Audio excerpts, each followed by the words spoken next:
Stewardship, motives of the heart, the impact of tithing. Memory text 1 Corinthians chapter 9, verses 13 and 14. In verse 13, the Apostle Paul reiterates the order followed throughout the Old Testament era. He then, verse 14, states that this principle be followed in the New Testament era. Some say that tithing belongs to the Old Testament, not the New. But Paul understands that the principle remains the same. If you wish to give this another name, so be it. Regular, orderly giving, based on a percentage, 10% or more, of your increase, allows the church to plan ahead and the gospel to be preached without unnecessary financial burdens being placed upon the one who preaches the good news.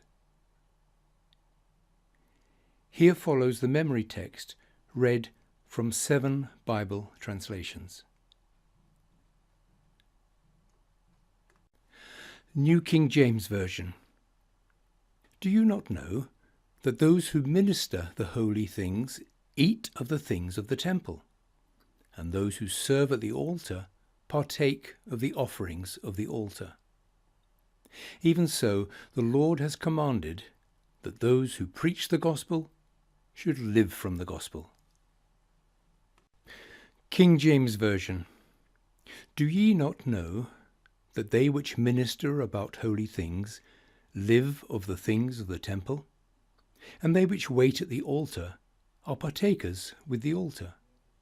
Even so hath the Lord ordained that they which preach the gospel should live of the gospel. New International Version. Don't you know that those who serve in the temple get their food from the temple, and that those who serve at the altar share in what is offered on the altar? In the same way, the Lord has commanded that those who preach the gospel should receive their living from the gospel.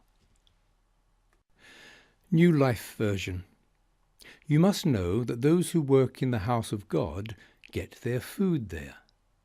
Those who work at the altar in the house of God get a part of the food that is given there. The Lord has said also that those who preach the good news should get their living from those who hear it.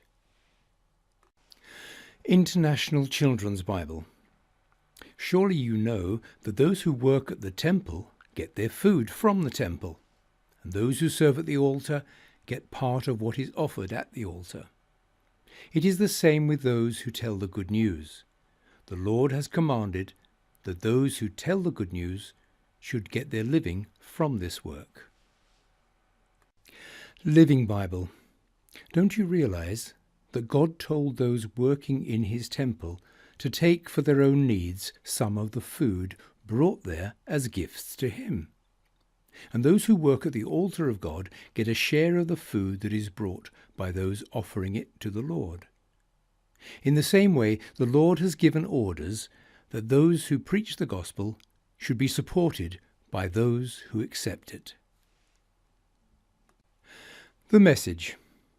You know, don't you, that it's always been taken for granted that those who work in the temple live off the proceeds of the temple, and that those who offer sacrifices at the altar eat their meals from what has been sacrificed. Along the same lines, the Master directed that those who spread the message be supported by those who believe the message.